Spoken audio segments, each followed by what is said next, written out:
Okay, I'm back for the finished product, one last tour so I can show you a few areas.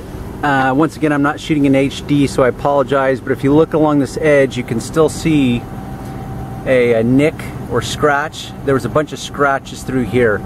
So I color sanded that. I did some paint correction here, which I call paint correction because there was some truly visible scratches. I did not sand that. I strictly used the DA polisher with the various pads and compounds from Manzurna. And then back here I did some color sanding. I also forgot that I actually color sanded I call it color sanding, most of you guys call it wet sanding these days. There was a big long scratch right across the hood here, so I wet sanded that away, polished it. Here's the finished product. I meant to check my time to see how long it took me. Okay, including the video time, which, trust me, eats up a lot of my time. It was 5 hours start to finish. It took me 2 hours on the inside, and I'm going to go in for a quicker look. And actually I want to grab my bucket. So let's go on the inside, and I want to show you, let's see how many miles there are on this car. Okay, it's got 69, let me turn down the radio. It's got 69,000 miles on it. It had never been detailed before.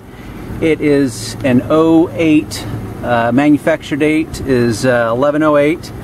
Never been detailed, and all I used, and let me go through it with you quickly. My all-purpose cleaner from Meguiar's, diluted 10:1.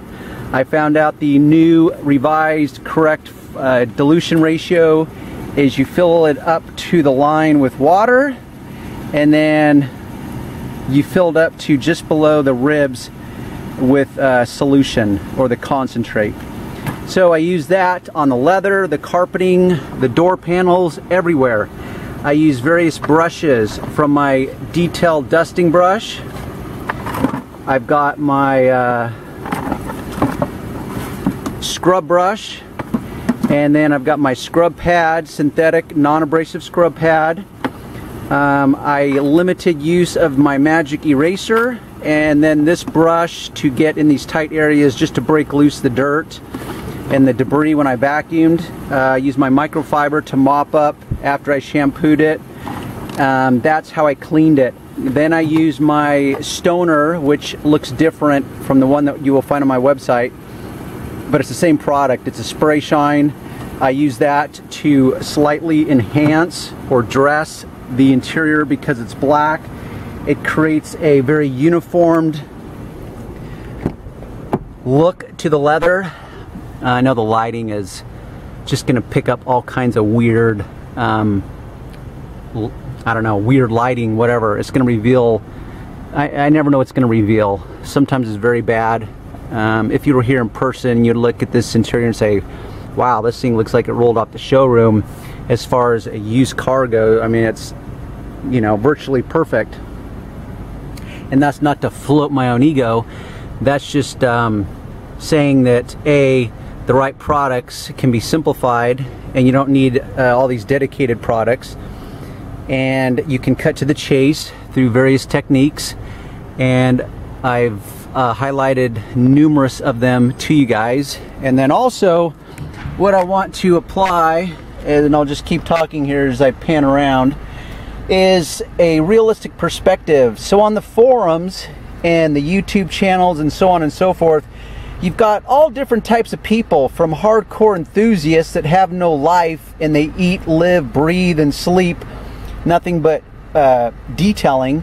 And then you've got guys that are actually in the business that actually do it to make a living, and they're trying to figure out a way to make more per hour or how to be more profitable. And then you've got Johnny Consumer or Johnny Customer that, in my world, most people don't know how to discern truly flawless paint versus just basically shining clean paint. And that's what drives me crazy, is that guys will debate and overanalyze all the nuances of polishes and paint correction techniques, when the reality is, and I've tested this over and over again with my customers and asked them questions and have come to the conclusion that even when people claim they're picky, they don't understand the nature of the beast, which is paint correction, true flawlessly polished, sanded, or I'm sorry, flawlessly sanded and then polished paint. And so it's an area that you can easily drive yourself crazy and think that your customer has a critical eye, because they'll insist that they do, and in reality they really don't. I don't care how much money they make or don't make, people really don't have a trained eye. So there's my little 2 cents. 2 hours on the inside. This is dealer work, by the way, and not traditional dealer work, meaning it's not wholesale. This dealer knows that his customers want quality work, so he comes to me. I charge him 300 bucks. This took me 5 hours, including the video time. So yes, is that as much as I would like to make? No, I would like to make a little bit more, but I'm okay with it because he's very close and he sends me work, and then he can upcharge it or upsell it or whatever you want to call it, add his markup to it and sell it for $350 or 400 bucks. So anyhow, till next time.